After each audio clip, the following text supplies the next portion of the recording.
Good morning, all. Today we are going to discuss the topic of quantity surveying, and as we all know, it is the one of the most important subject in civil engineering field. So, at first, let me share the screen with you.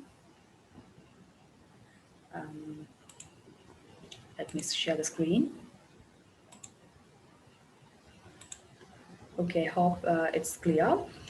So, as we already know, quantity surveying is one of the major subject or one which deals with civil engineering. So coming into the quantity surveying field, we can see that what is the quantity estimation?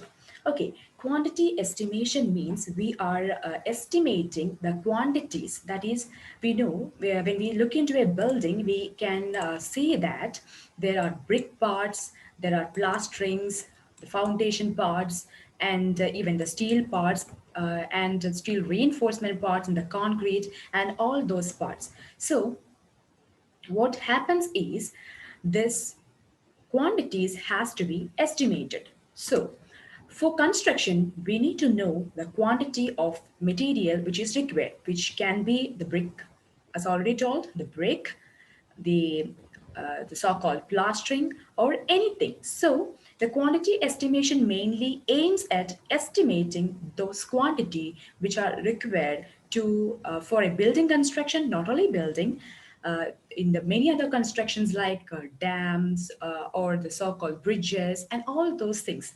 Okay, so majorly here we are going to discuss about the estimation of building. Okay, so when we come into this, that is when we are out of this BTech life or the as a practical engineer, when we become a practical engineer, what happens is you will definitely be asked with a question.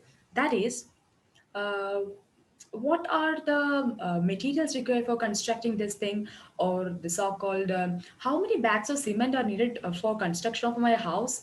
This will be a normal question that each and every civil engineer pass out faces in his entire life.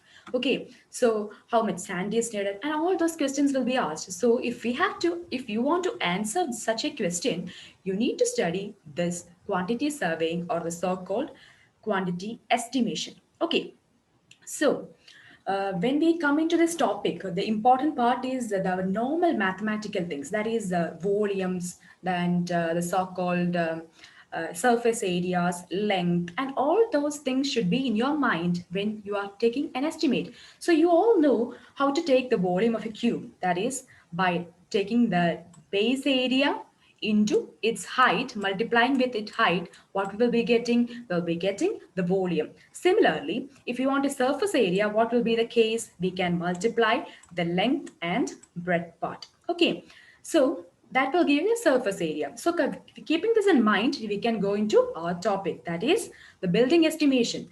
So for this building estimation, there are some commonly there what we tell is that we have two methods, that is center line method and long wall short wall method. This is mainly explained for taking the building estimation, and in the detailed procedure will be explained later in our classes. So the first method is center line method. Okay, in a center line method we can see that if you are considering a single room, that is, we have only a single room in a building, and we need to find out, suppose we need to find out the quantity of brickwork needed to construct this building. Okay, in such a case, first, what do we need? We need the total length of the walls. Then, if we know the length of the walls, then what we need to know? We need to know the thickness and then the height. So, knowing that, we can calculate the volume of brickwork in meter cube. So, for that, we need to take the length. So this is a single room building, and for a single room building, I will explain how we can take using center line method. So we will be taking the center of this portion and the center of this portion. So from here to here and from here to here. Similarly, we'll be taking the center lines, and the center line distances will be taken, and this constitutes the center line. Okay, so that is the center line, and by knowing that length and the thickness of that brick and the height, we can calculate what we can calculate the volume of brickwork. So when we look into this figure itself, we can see that there is some overlap. That is, when we consider center line from here to here, we will be taking this portion. And also when we consider center line from here to here, also we will be considering this portion. So there is an overlap. To compensate, so the compensation will easily be taken place because this part is excluded when we take the center line. So there is no need of any additional subtractions or deductions required in the center line. You can easily get that. But this is not the case when there comes a T junction. So when it comes to a T junction, here center line is taken from here to here and here to here and from here to here. So definitely there is an overlap of this portion. So for the deduction, what we will see that do is that we will take the total center lines. Okay, in the normal way, from here to here, here to here, here to here, and from these two lines, we will be taking the center line,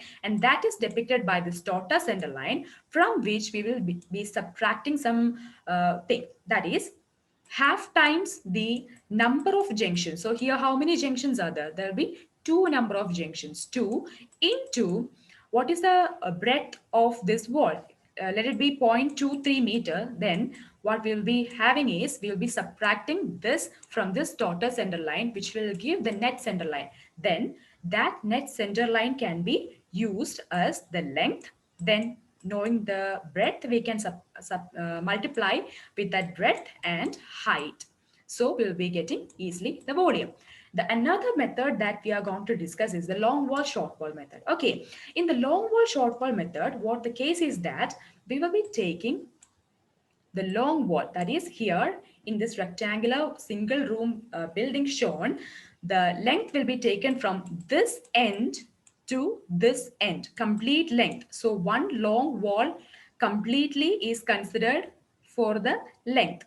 Then another long wall is here, second long wall. Then short wall means the other distance. So there is no overlaps taken. Completely the two long walls and two short walls are separately taken, and the length is not. So adding up the lengths of these long walls, two long walls and two short walls, what we will be getting? We will be getting the total length, then that into the breadth of this or the width of this so the brick, and into the height will give what? The volume in meter cube. Okay, so if we know the volume of one brick, then we can calculate the number of bricks required. Okay, so these are the two methods which are used for finding the center lines. So I explained it using this brick wall, but this center line is used for the calculation of many other things like the foundations and all other works. And if there is a lintel, then also we can calculate the volume by using this simple center line. So in the building estimation, as we have discussed, we can see these two methods of center line method and long wall short wall method that we had discussed today. So I want you to try to find out the center lines of a single room building by your own. Take your own dimension. Let it be 5 meter or 4 meter, and thickness of wall is 0.23 meter. So you try to find out the center lines using the center line method, and also by using the long wall short wall method. Okay, so after that, in the next class, we will be seeing how to apply this method, that is this center line method and this long wall short wall method for uh, to calculate the quantities of the building. Okay, thank you for listening.